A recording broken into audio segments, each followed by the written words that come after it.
everyone, welcome back to Hair of the Werewolf. I'm Lily, and I have with me Chase. What's up? And we are a horror paranormal podcast that love telling each other true scary stories from all over the world. And we also like to drink, which is what I'm doing right now. Yeah, you've got a 90 shilling, and I'm drinking Guinness, the Guinness Zero, which has become my new fave. Yeah, which is really good. Tastes just like Guinness to me. I don't know. It's what I need to keep rolling. So this is the first episode of 2023 here. I hope all our listeners had a good New Year's, assuming you observe it, obviously. Most of the world uses the Gregorian calendar and just celebrated New Year's Day. But if you happen to be a listener from any other place that has a different New Year's, I mean, I still wish you had a good last week, but it's not New Year's for you, I guess. So, happy last week. I hope you had a good past. Yeah. As our longtime listeners know, one of our favorite ways to celebrate holidays is with horror films. Halloween and Christmas are easy, that's to be sure. But it's the other holidays where it gets a little bit tricky. But thankfully, New Year's has a good movie, a good horror film. Our current tradition, several years running, has been to watch End of Days on New Year's Eve. It's an Arnold Schwarzenegger action horror film that most people haven't heard of, at least in my experience talking to people. Mm-hmm. It came out at the end of 1999, and I actually saw it in theaters with my brother. It takes place on New Year's Eve in New York, and the basic premise is that the devil comes to Earth every 1,000 years to try to find a bride. Thankfully, we have our favorite bodybuilder to stand in the way, and to be fair, it's kind of a different role for him. He plays a morose, alcoholic, suicidal mess of a man who lost his family to a home invasion years before. It has a good cast, a phenomenal score, and one of the most upsetting visualizations of the devil I've ever seen on camera. Like, that devil looks messed up, and I remember when I saw it when I was like 14 or whatever, I was like, wow, that devil's way creepier than I ever imagined the devil to look. So, solid work. Yeah, exactly. We also, I guess I should also mention we watched Bridget Jones's Diary.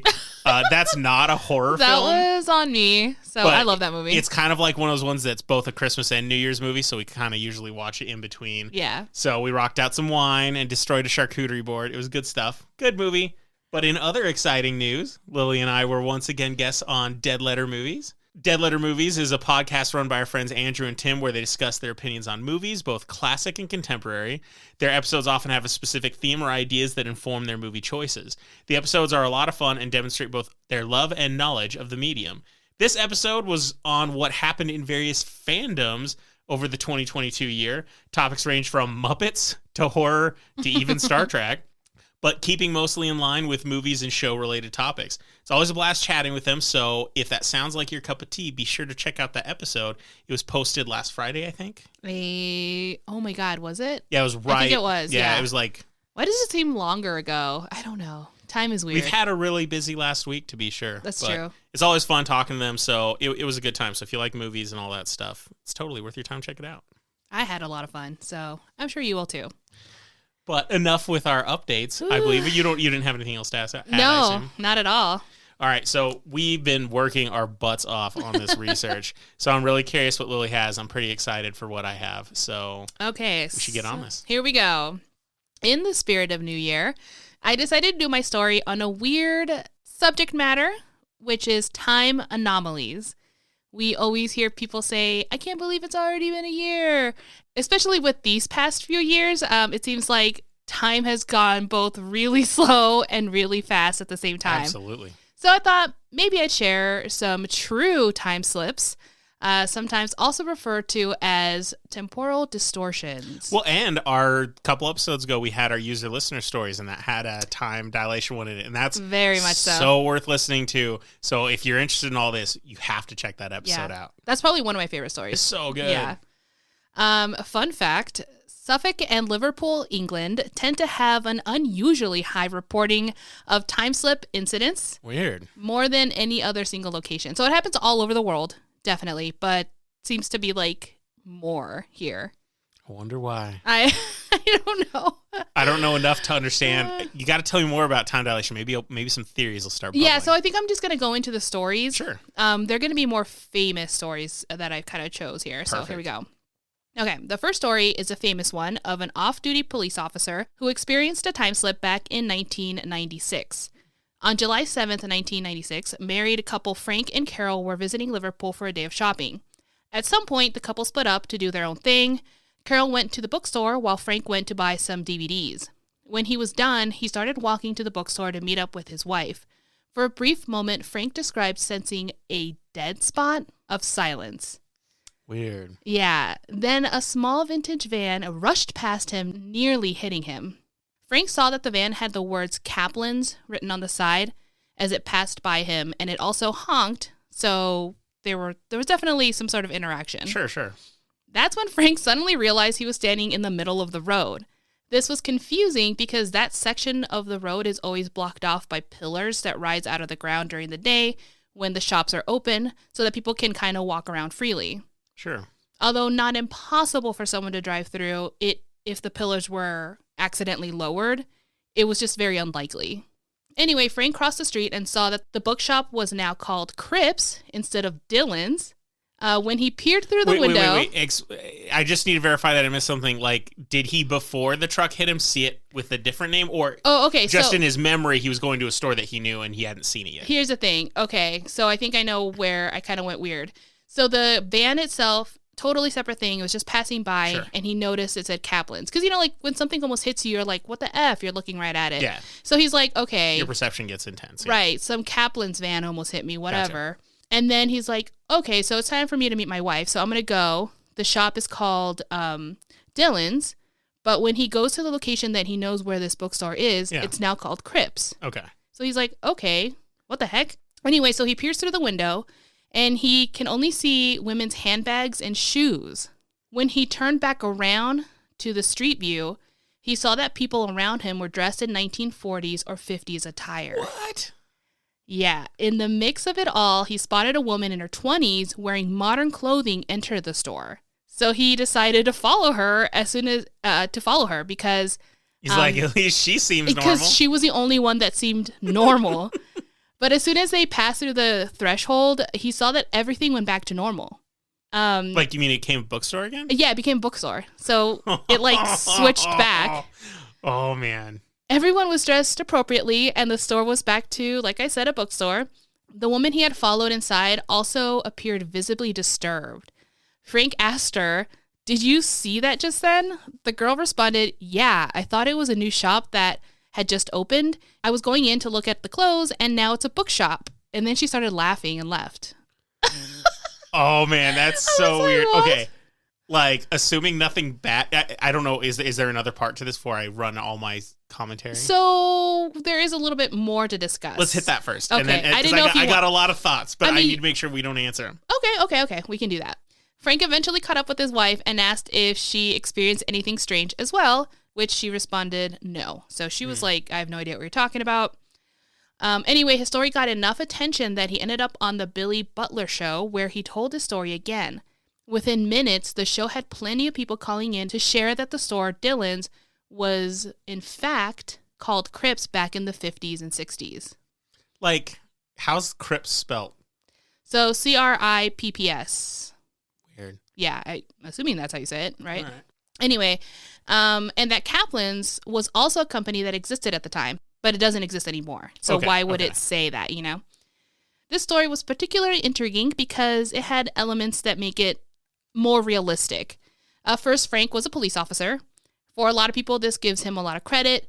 And also, it would be a bad career move, obviously, to be like, look, they're supposed to be trustworthy and not kind of weird and like we run wishy-washy. into that with like UFO stuff as well. When they are police officers, it's not because police officers are more trustworthy, but they have more to lose career-wise. Like if they scientists, things like that. Like you Yeah. have something to lose. Yeah. There was also a separate witness that experienced the same thing. But do we know who she is? No, which is actually, if anything, in my opinion, more credible because why would she fall into this lie with him? Mm-hmm. They didn't know each other or anything like that. She had no reason to lie, basically. Yeah, that makes sense. The store names were accurate.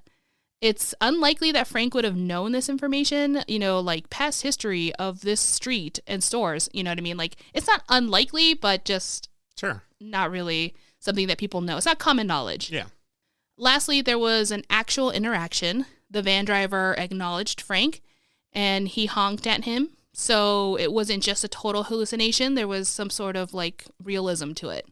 But yeah, so that's kind of like the end of the story. Now, if you're talking about like theories and all that jazz, I kind of have that at the end of my story. So like we can talk about, but we can do it now. I meant more like that specific experience. Oh, okay. Okay, so what's your question? I want to make sure nothing bad happened to him, like he had a cerebral hemorrhage like a day later, right, or something. So the experience he just had, I want that. Wait, what? I would have loved to even just for a moment step into a different time for a short while. That sounds awesome. But like, how do you know you would be back? Like, it would be so freaky. That's why I said I want his experience. I don't want like to accidentally be somewhere and maybe not come back. I mean, like the experience he had, like if I could walk down like Nob Hill and see what it was like in like the 50s for even just a few moments, that would be really neat to me. It would be kind of cool. I would love that. But I would be very disoriented. I don't know if I would have enough time to enjoy it because I would be too scared the entire time. True, but I'd be worried that I'm having like a seizure or something. And, exactly. Yeah. But I think that would be really interesting.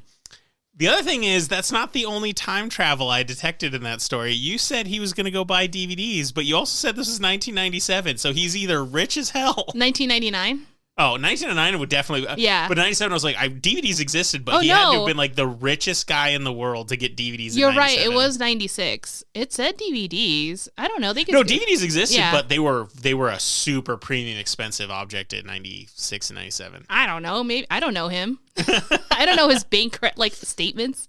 Yeah, I don't think we got a DVD player until 99, and it wasn't even like it was so expensive, and by today's standards, it was a really, really crappy DVD player, but they just didn't have the technology like hammered down. Right, yeah. So I was saying that like maybe he's got a lot of different time travel elements in there. He's like, let's go 5 years in the future, and then he actually went 50 years in the past. But either way, I want a time travel experience like that. It sounds like a lot of fun. After reading this story, I discovered there were many other similar encounters like this on Bold Street. So the encounter that I just told you, it's on Bold Street. Mm-hmm. And strangely, most people reported being back in the 50s or 60s, sometimes earlier, but it's usually within that 1900s time frame. Weird. Yeah, there are a lot of stories of to sort through that I found out, but I ultimately decided to just share, like I said, popular stories. So that's where I'm sticking with it. See, and we were in Liverpool. I know. Could have had one of these experiences. Okay, so this story also took place in Liverpool and on the same street. A woman by the name of Imogen was out shopping on Bold Street to buy baby clothes for her sister's new baby. She saw a store called Mother Care and went inside. After browsing a while, Imogen was shocked to see that the clothes were incredibly cheap. She was excited and got a bunch of clothes. She approached the counter, and when it was time to pay, Imogen pulled out her credit card and gave it to the worker. The woman behind the counter gave her a strange look and asked her to wait a moment while she went to go get the manager. The two employees returned and told her that they don't take a card. Like, not credit card, but like, we don't take a card. Imogen just didn't have any cash on her, so she returned the items back and left.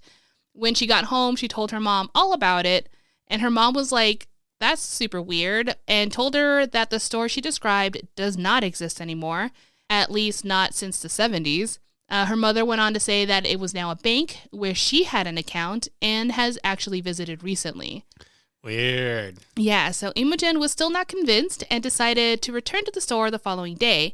When she got there, it was a bank. she couldn't find the store, that's a fact, and instead found the bank her mom described.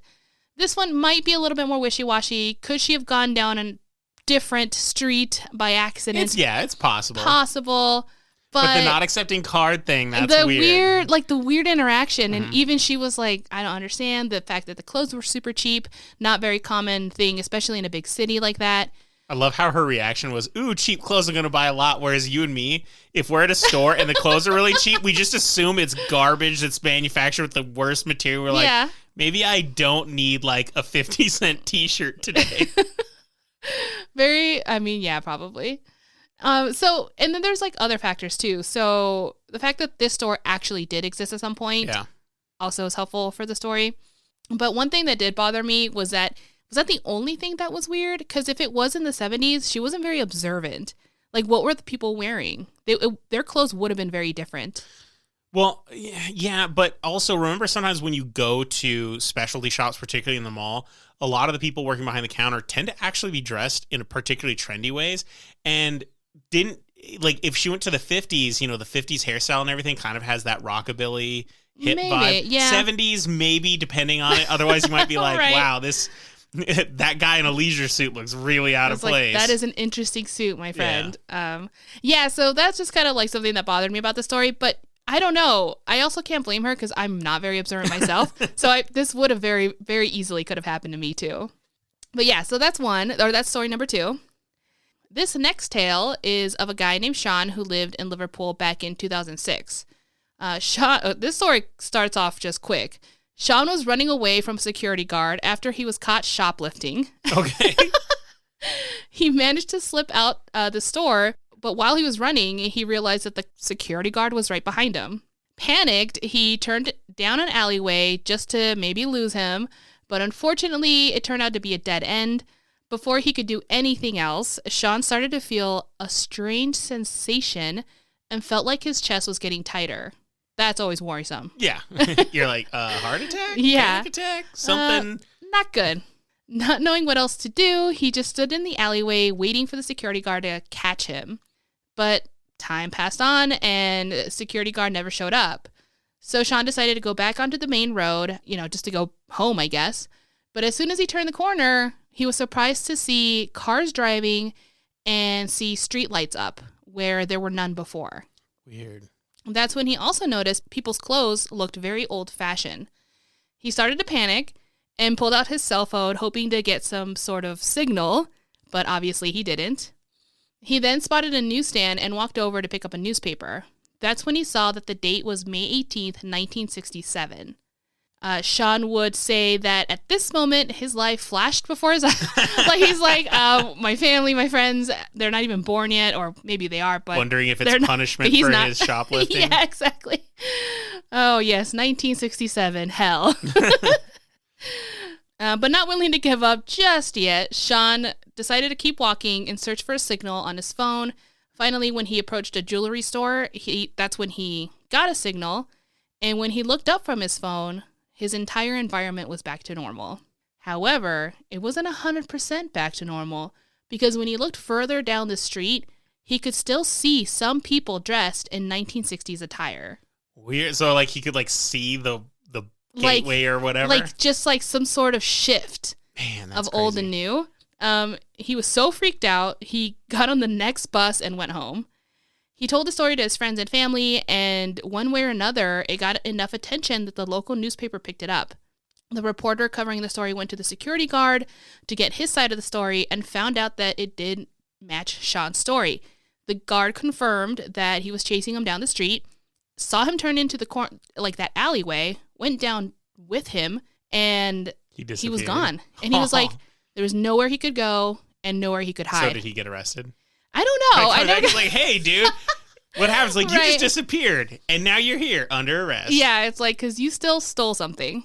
A lot of people don't really think about it. They're like, man, cell phones are super powerful. They're super useful. Mm-hmm. I'm if I travel through time, I'll have my cell phone. But your cell phone would be worthless. You can play the games you downloaded. Right? Because you won't have any wireless signals. Right. You won't have any internet to use. And unless you brought the charger with you, there's no, unless you know how to make a USB cable from scratch, Mm-hmm. you won't be able to charge your phone either. And your phone will be, once the battery's gone, you have a piece of technology you have to hide Yeah. so that you don't get arrested by the government and tested because they think you're an alien or something. Yeah. I mean, that's definitely what would happen. Okay. So anyway, this reporter also asked Sean for specific names of the shops that he remembers or any other details. The reporter discovered that everything he did list was historically accurate. This is I think, fairly credible. The security guard corroborated the story. Historically, everything was accurate, and the guy shoplifting had a lot to lose. He just admitted a crime just to tell his story. That's true. That and the security guard corroborating, those I buy. Yeah. I don't necessarily, it's not a bad thing. It doesn't hurt the story, but whenever they can list stores that used to exist, particularly in big cities like Liverpool, that's something that would be pretty easy to look up and find out. Yeah. That I don't, that's one of the things that if someone is trying to create a lie, they're going to research, they're going to figure that out. The fact that he doesn't list stuff that didn't exist, though, that is helpful. So that's also helpful. I mean, he's also like a younger kid. Like, I'm not saying that he wouldn't have later looked up things to help out his story, but it just seems very interesting. And then also with the police officer, that first story, it was 1996. It wouldn't have been as easy to look things up. It would have been a lot harder. You'd have to talk to people who were very familiar with the area. Like that other girl whose mom said, like, she knew because she was alive. Story. Yeah. Right. Yeah. Totally. Yeah. Exciting. I need to look up online this street to see if we were even close to it. I know. I want to as well. I didn't even think to look it up. Well, then there was that one day I went off to go find the comic book shop because that's what I do in other countries. I'm like, let's go find out where the nerds go here. Yeah. And so I wandered around, so I wonder if I got close to it there. Anyway, so this is going to be my last story. This one's called Mystery of the Torrid Man. Like Torrid? So I literally just remembered that two people say it different ways. So some say torrid, some say torrid. What's it spelled like? Torrid? Taured. Oh. So I think I'm thinking of the clothing store, which would have been spelled differently. Yeah, so Mystery Man of Torrid. Right. I'm going to say torrid. That's how I've been saying it the entire time in my head. Do it. Okay. On July 1954, a man arrived to Haneda Airport in Tokyo. His appearance was relatively normal, but officials were immediately on high alert when he approached for check-in.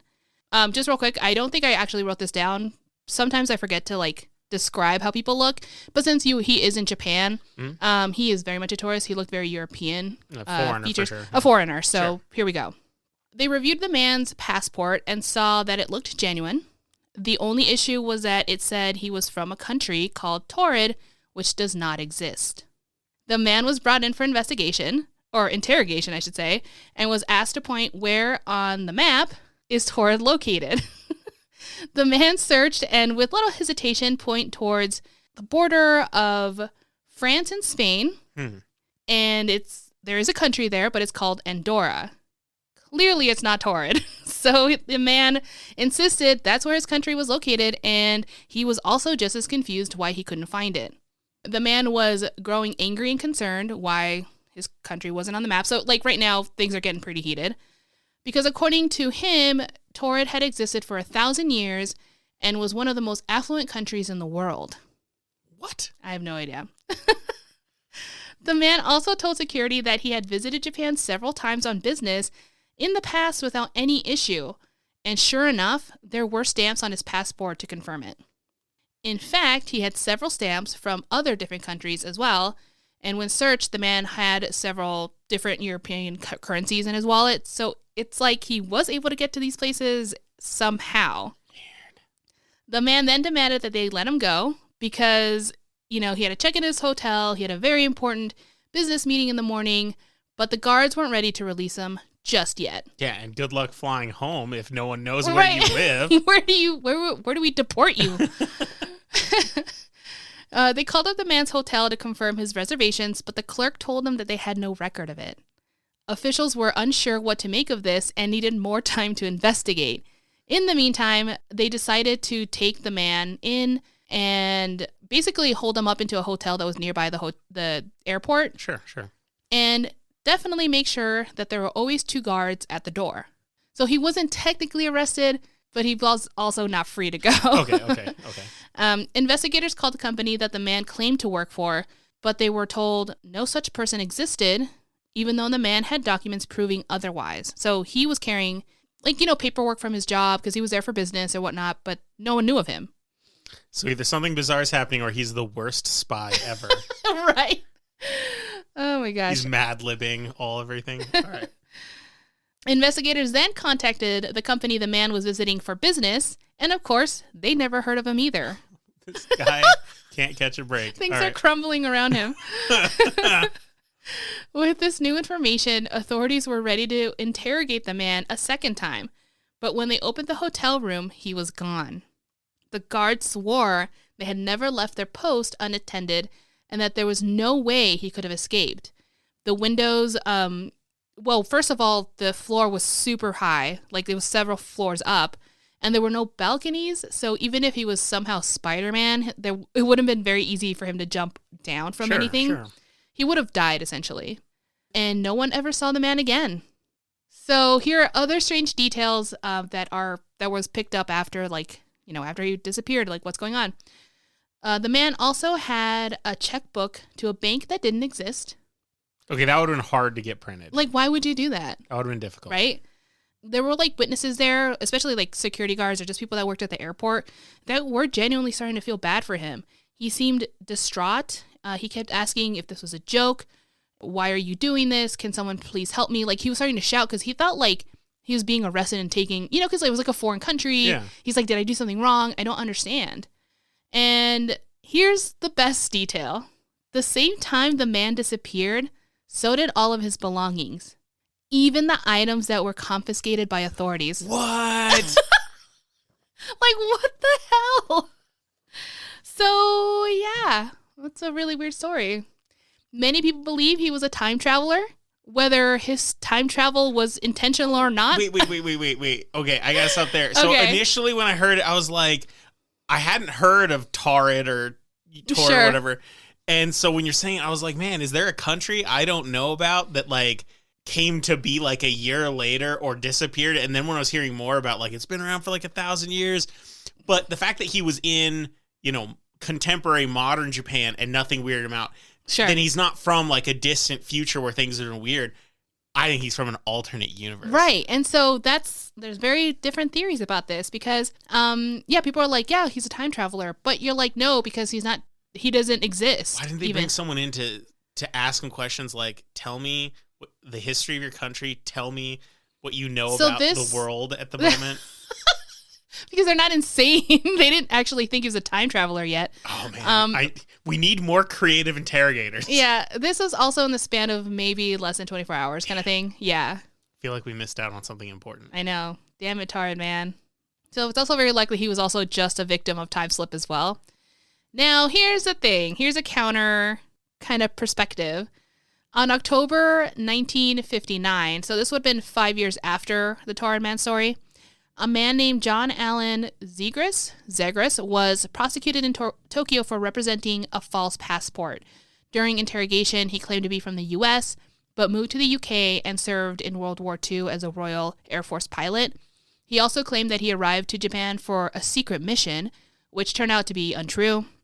There's more wacky tales about this story, and super entertaining to read, no less.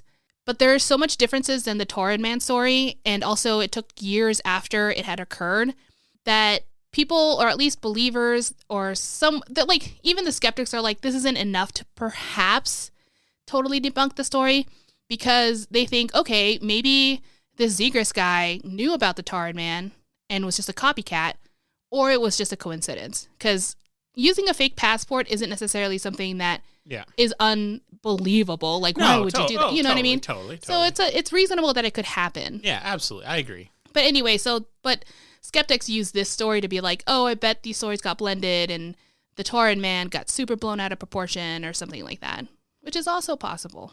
Interesting. But yeah. My mind's I don't know. What do you think? With this one. When I read this, my mind was blown. I'm like, I need to read more about this. Okay, so I was digging all the other time dilation stories. When I got to this, I was like, this is a really damn good movie.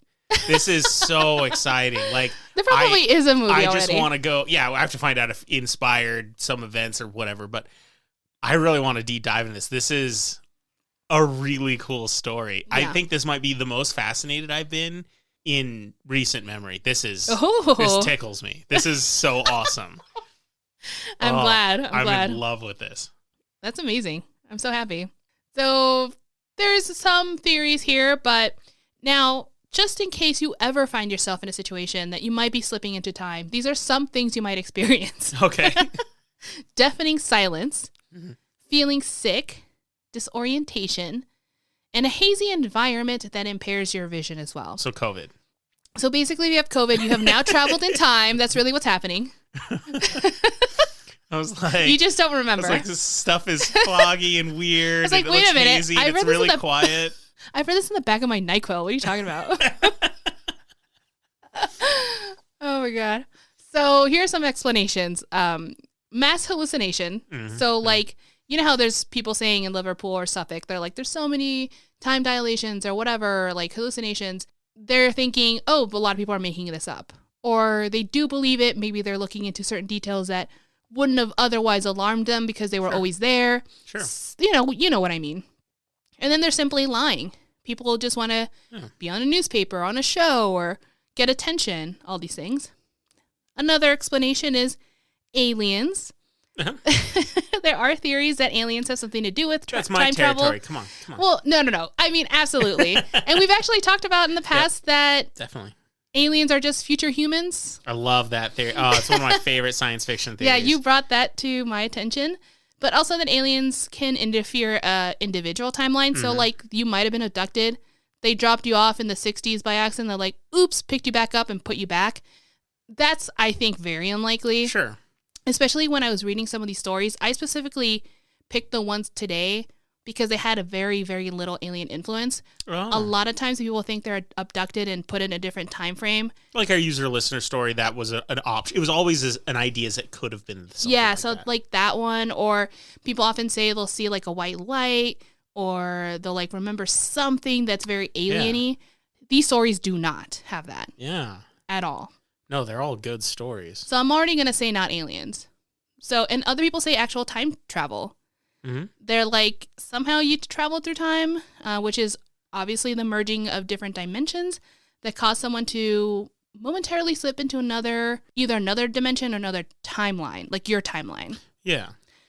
Now, I read more about dimensions, which is always a good time, and I think I understood some of it. I'm not going to go into detail because I'm pretty sure I'm going to get a lot of it wrong, because this might come to a shock to all of you, but I'm in fact not a theoretical physicist. And I will say that I did learn something. Like, I learned more about string theory, and in my procrastination adventure, I was able to like somehow understand that yes, there are in fact possibly millions and billions and trillions and so many numbers that I can't even come up with that word of dimensions that exist, right? Yeah. I think a lot of us kind of knew that. If anything, the Marvel movies have shown us that that's a possibility, the idea of it.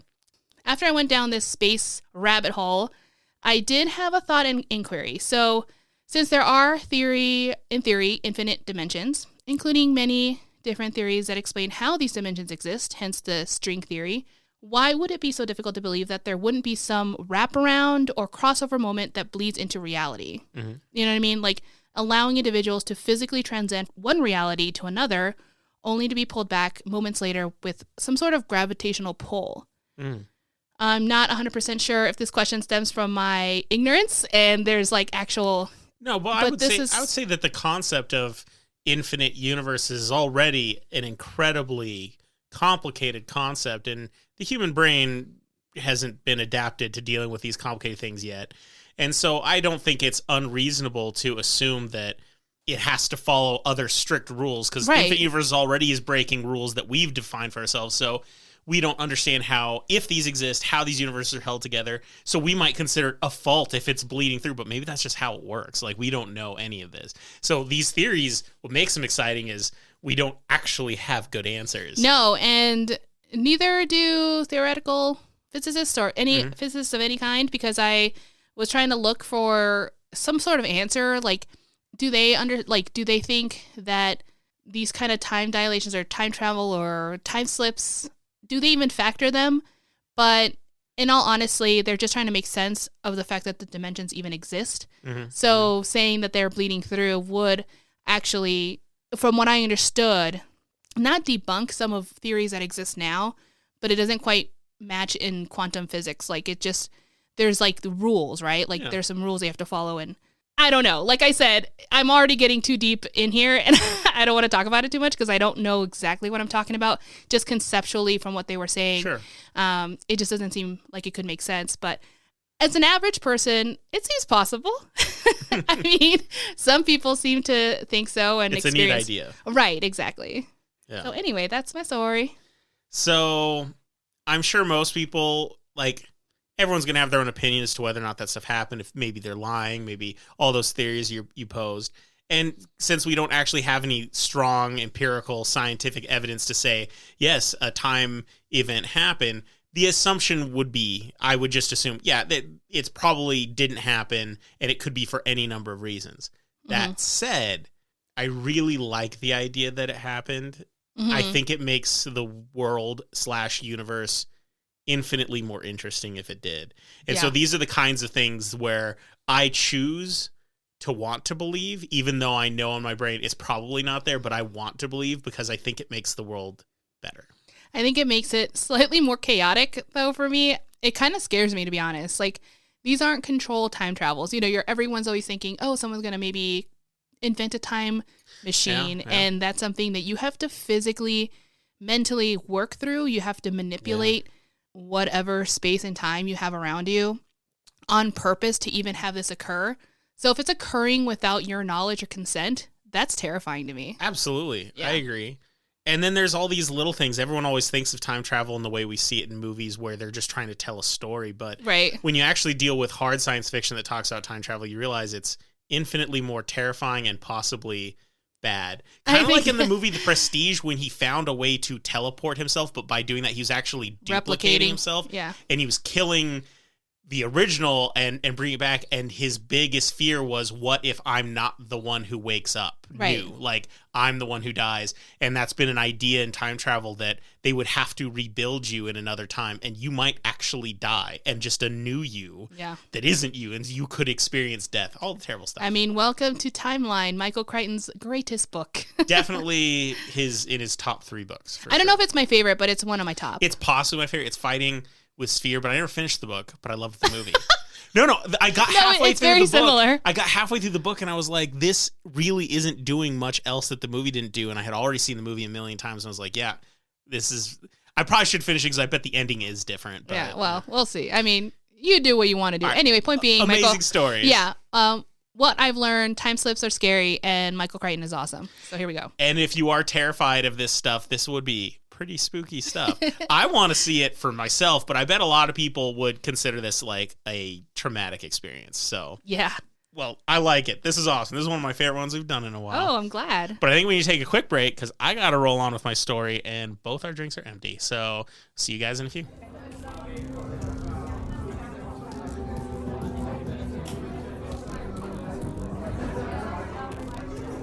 Okay, I'm back, Jace is back, and so is my beer. My beer is back. So I'm excited. Finally, we can get to your story. I'm really pumped about my story today, not just because it's a good story, but because it feels like forever since I've done an end of episode encounter. I'm so excited. It's been so long. But before I jump into it, I have a little surprise for Lily and our listeners. Oh, God, no. Yeah. I think it's time for a mini pub quiz. So get your shots ready, folks, as if there was any doubt, today's quiz is UFO themed. Oh my God, this is so exciting. And I also have to say, Lily mentioned in the first part of our episode that she's not super perceptive, and that holds true today because what she doesn't know is I have liquor and shots for Lily hiding behind me. Oh my God, y'all, I'm fucking blind. Honestly, at this point in my life, I'm shocked I was never abducted. Like, it's so easy for somebody to kidnap me, apparently. Yeah, I'm grateful you haven't been, but... And we also have a UFO shot glass that I got her for Christmas. So oh my God, this is so funny. Here's how it is. There's a lot of questions. Oh no, help me. But because you don't need to be doing a million shots right now, and I'm pretty sure the people at home don't want to either... The rule is if you get more than half of them right, you don't take a shot. Oh. If you get less than half of them right, you take a shot. You do take the shot. Okay, wait. I was like, this makes me... Yeah, if you do better than half, you don't have to take the shot. Okay. Now, normally we would say I will, but I'm not drinking alcohol at the moment. I'm just drinking NA beer. So yes, exciting. I'll pour the shot back in and I'll be sad. I'm really hoping she's going to get these wrong. So anyway... Are you ready to begin? I am very ready to begin. I'm going to ask you a series of questions that are obviously all UFO themed, but I'm going to give you little prefaces before them, so a little bit of information, so it makes sense. Okay, cool. We've all heard of the Bermuda Triangle and even discussed it at length in previous episodes, but apparently there are multiple other conceptual triangles associated with the paranormal, bad things, and whatnot, so not just the Bermuda Triangle. I'm going to list 3 other triangles. One of them is fake. Oh, no. Pick the fake one. This So you have a 1 in 3 chance of getting this right. Okay. A, the Falkirk Triangle in Scotland, which is from Stirling to Fife to Edinburgh. B, the Devil's Sea, sometimes called Dragon's Triangle, which is south of Tokyo in the Pacific Ocean near the Yap Islands. And C, the Tonga Triangle, north of New Zealand up to Tonga and Fiji. Oh, no. I'm going to say Tonga. Damn, you got it right. Oh, my God. Thank God. Yep. Woohoo. The other two are real. So the Devil's Triangle and Dragon's Triangle, I really want to read more about that. Yeah. And the Falkirk Triangle relates to my story today a little bit. So Ooh, okay. in 2017, Reuters published the results of a survey by Amsterdam market research company Glocalities, in which they asked 26,000 people from 24 countries about their belief in the existence of alien life. First question. When asked if they believed in some form of life on other planets, the results were divided 61% to 39%. Do you think the 61% were the believers or the non-believers? Essentially, do you think a majority believes or doesn't believe? Oh, no. Only because I'm going to say believe. You got it right. Oh, no way. That many? Yeah, that shocked me too. This wasn't a question of intelligent life. It's any life. So that means plant life counted. Oh. So intelligent life makes it a more complicated question. That makes it way more complicated, yeah.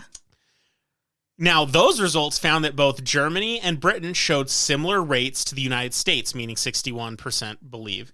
However, there were several countries that beat out these numbers. Next question. Do you believe that Mexico had a higher percentage of believers or lower than the United States? The reason I ask this specific question is since you spent a lot of time in Mexico, you might have your own insights into how people think. Maybe not. I'm going to say higher.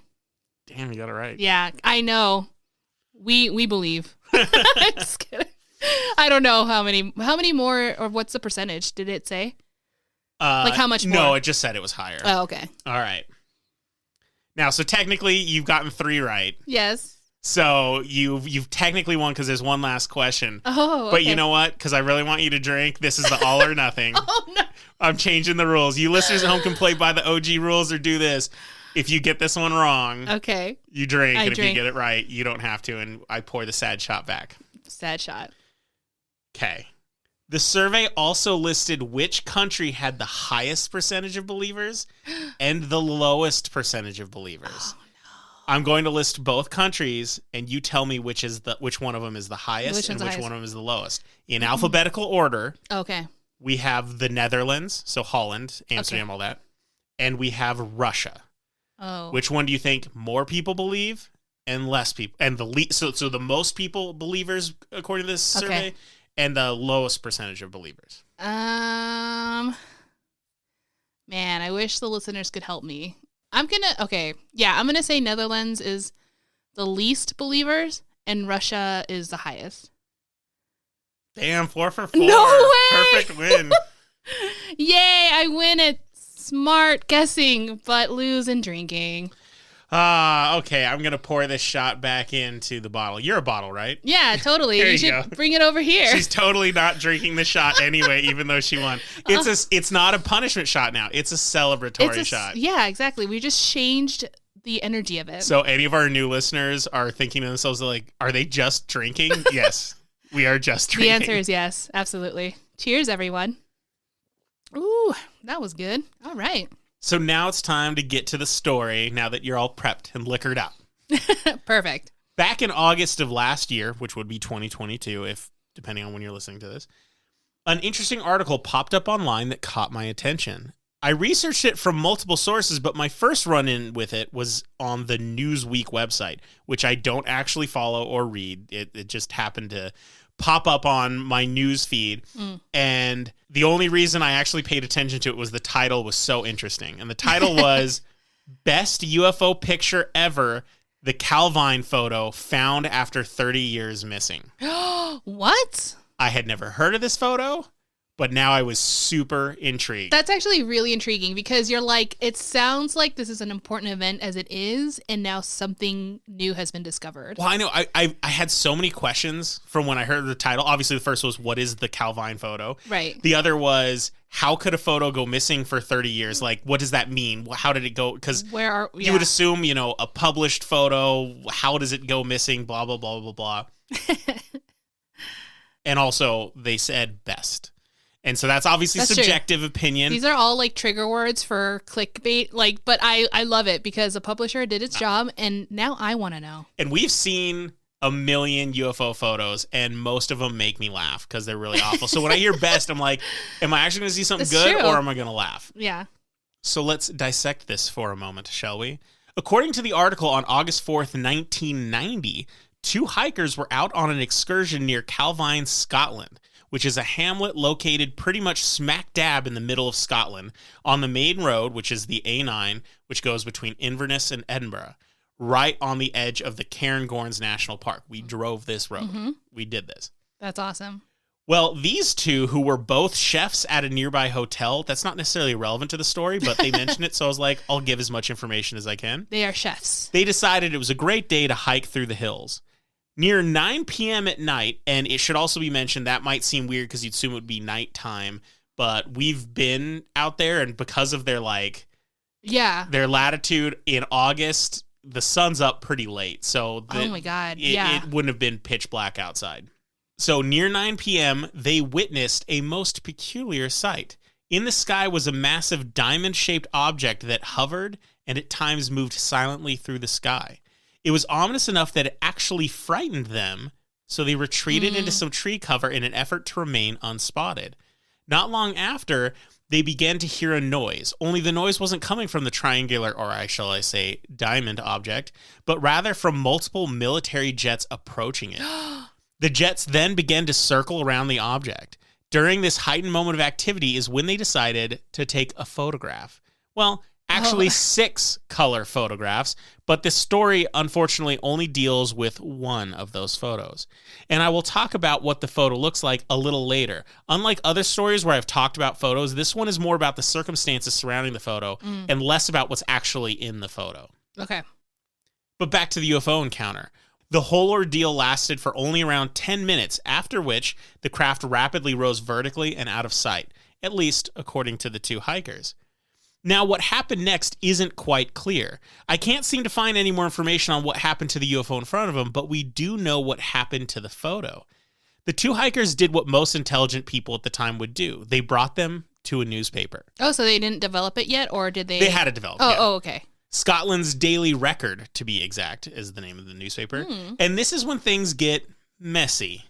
There are claims that a D notice had been sent to the newspaper. I had to actually look up what a D notice was online. Like cease and desist kind of thing? Well, so Wikipedia states that a D notice was, quote, an official request to news editors not to publish or broadcast items on specific subjects for reasons of national security, end quote. It is a government request saying this is a security issue. You don't mess with that. Yeah. And although the existence of the D notice cannot be confirmed, there's a paper trail suggesting it is highly likely that that did happen. Oh, that's cool. What we do know, though, is that the newspaper's picture editor sent them to a man named Craig Lindsay, a press officer for the Royal Air Force. Lindsay then passed the photos on to people at the Ministry of Defense. After looking at the photos, the Ministry of Defense told Lindsay to acquire all of the negatives from the source at the Daily Record. And in turn, the Daily Record sent the negatives to the Ministry of Defense.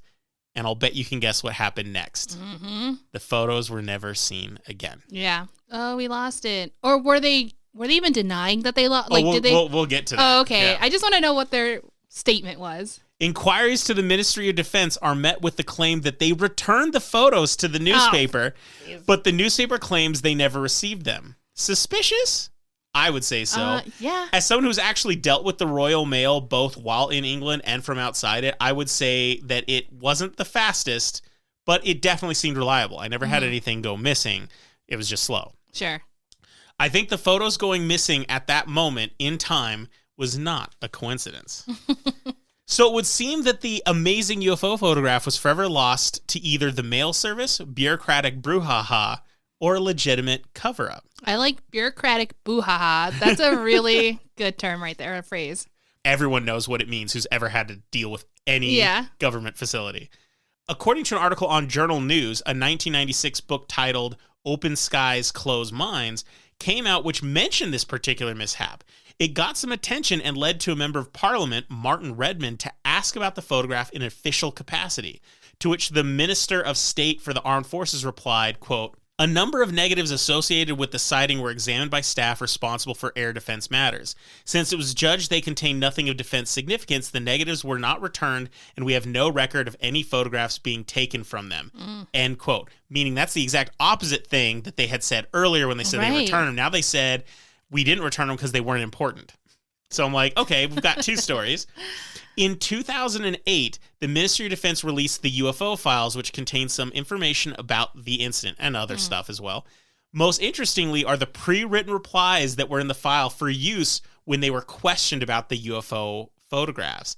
They included affirming that the jet in the photo was a Harrier jet, that they have no record of Harriers operating in location at the alleged time and date of the photograph, and that they received no other reports of unusual air activity at the time. They also said they have, quote, "no definite conclusions reached regarding the diamond-shaped object," end quote. Meaning they acknowledge it was there, they don't know what it is. That's what they say. So, okay, we're getting like an inch now from them. All of this is well and good, but it's complicated when we were talking about a photograph that most people haven't even seen. But it turns out there was one copy of this photo that the Ministry of Defense didn't have. Enter David Clark, a British journalist who used to be a curator for the British National Archives. He did some digging, and he had the initiative to ask Craig Lindsay, the man who passed the photos from the newspaper to the Ministry of Defense, if he happened to have a copy of one of the prints. And guess what? He did. I'm guessing yes. He's like, I got one. He has one. So there were 6 original photos, and this isn't even a negative. This is a print, so it's going to be old, faded, and it's only of one of them. Damn. But I mean, my assumption is he probably picked the best one, because if you're going to keep one, keep the good one. Hell yeah. So it is now, as this article that piqued my interest would, lead you to believe, it has now been made available and put online, and it's been put in a national archive or whatnot. Nice. So everyone can see it more than 30 years after it was taken. But only the image was made available, not more information that goes with it, like information about the 2 people who took it. We don't know. Are they like, we don't have names, do we? We don't have anything about them. The information should have been released due to something known as the 30-year rule. However, obviously, all the stuff we're talking about has to do with British government stuff. And every different government, United States doesn't kind of work this way. This is just what they do there. Okay. However, the Ministry of Defense blocked the release of this information until 2072. Whoa. They claim the reason is privacy concerns, so we don't know if that is legitimate or if it was the request of the hikers who submitted the photos, or if the Ministry of Defense has made those individuals disappear.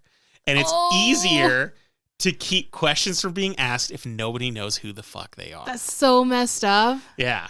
It's just an interesting one to me. Well, yeah, like in 2070 whatever, like who's going to be alive still? Like, yeah, and you can always say, we don't know. There's just too much. It's too long ago. It's an urban legend at this point. No one knows. According to a page on the National UK Archives website, they claim it is standard to keep information sealed for the lifetime of the subject, which is often assumed to be 100 years, meaning the hikers that took the photo were likely 20 years old at this time. So that's all we know. Okay. 2 hikers. I don't even know if they were guys or girls. You don't know that. Nothing. 2 hikers, likely based on this. Who were chefs? Were 20 chefs at a hotel, which I bet we could deep dive into that. Yeah. But that's even true. These hikers may have been from another time, though, and walked through a time portal, as you mentioned. Hey, also possible, thank you. And that's why they don't exist. They can't find them. This page also claims that even though the file won't be made public till 2072, it does not have photographs in it. So people have some information from this file. Yeah. Just curious. I know the last part is a little deep into the conspiracy, even for me, claiming maybe the Ministry of Defense made him disappear. But for some reason, this story kind of, to say it again, tickles me. This one seems fishy. Just a little bit more than most of the UFO stuff things I do.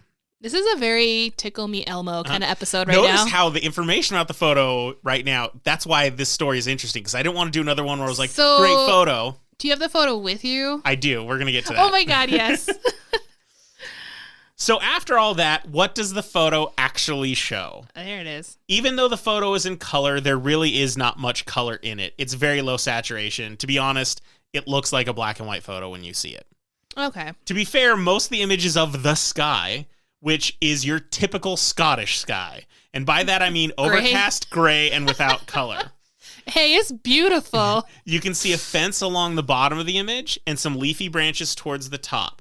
In the center is a very obvious angular object, darker than the sky, but still a shade of gray. Nice. Diamond-shaped is a pretty apt description.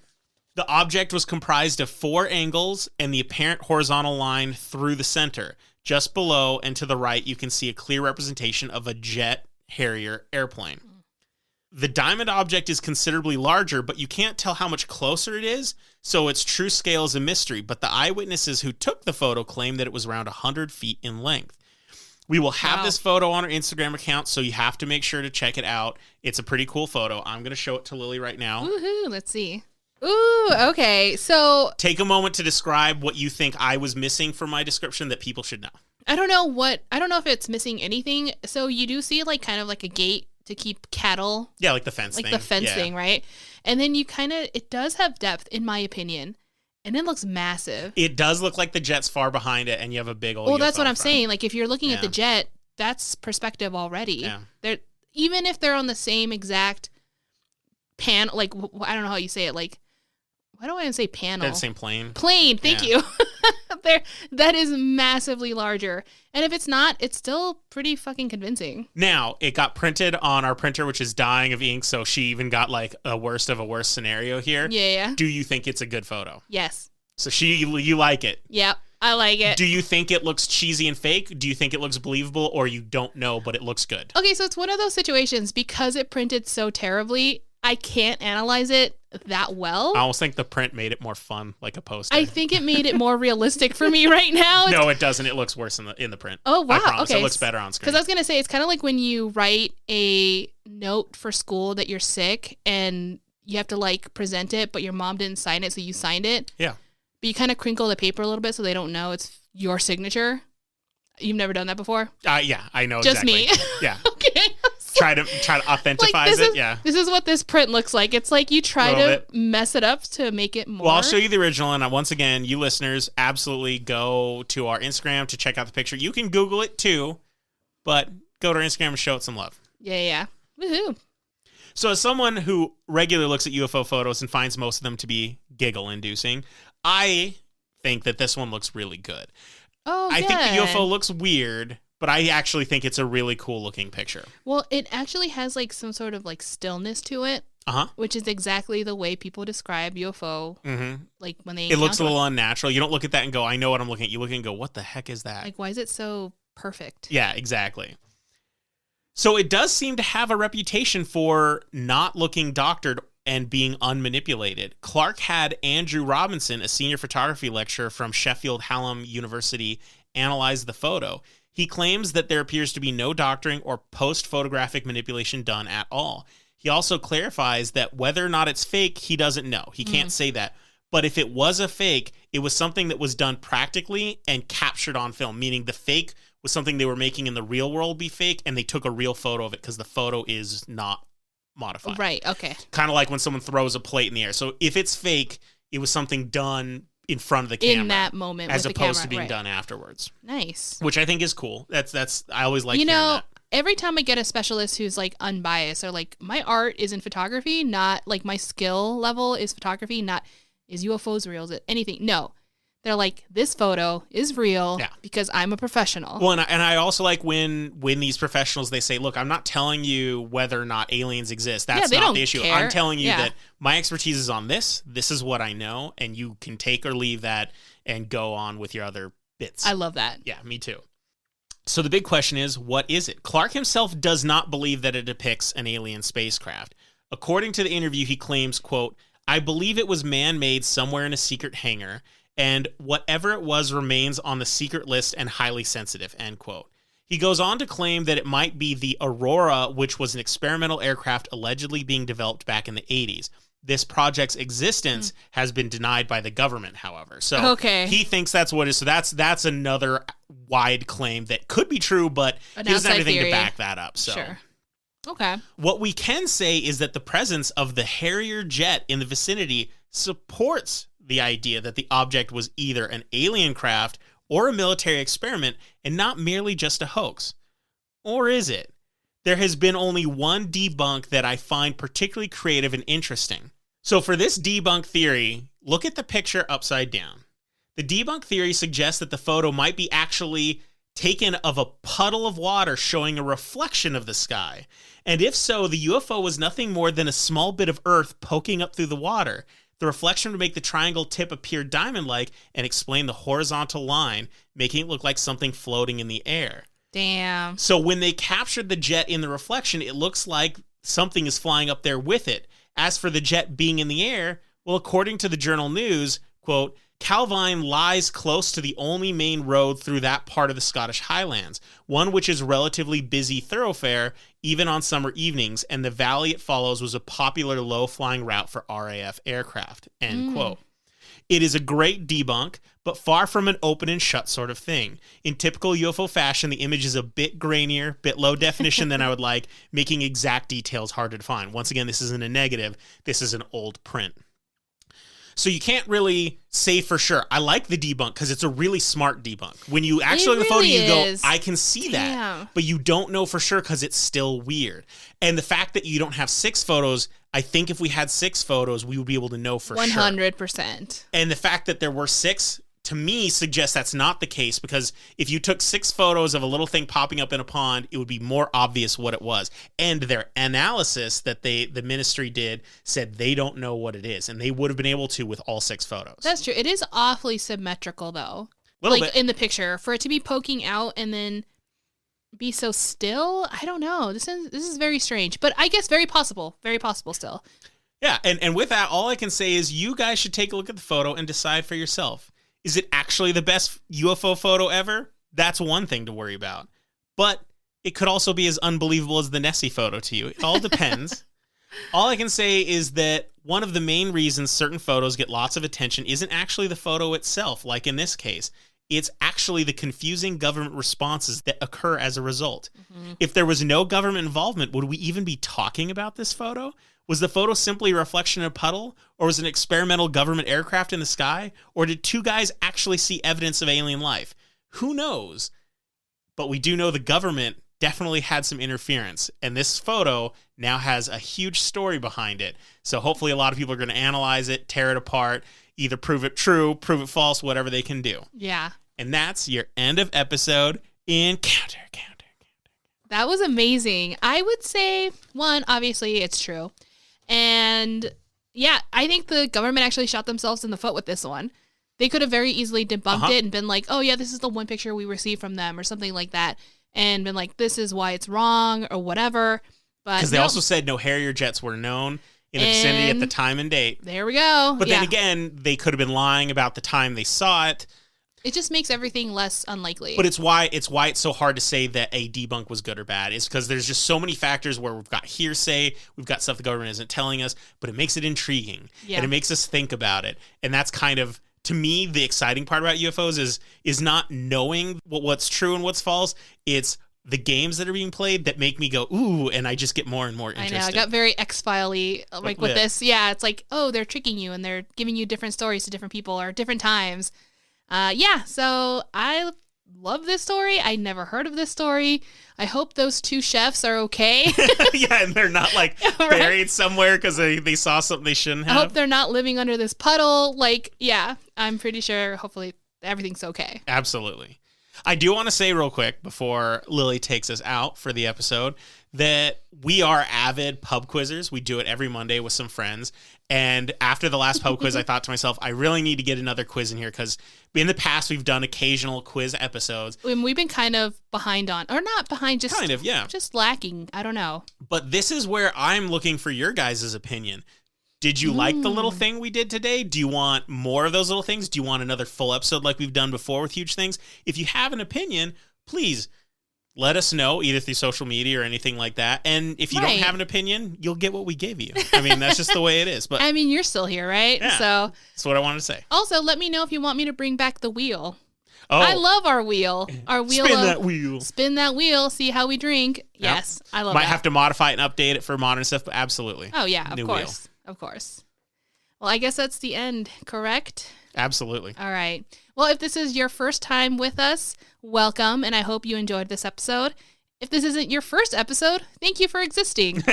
Remember, you can always email us at hotwpodcast@gmail.com with your story suggestions or your own spooky experience so that we can include it into our next listener story.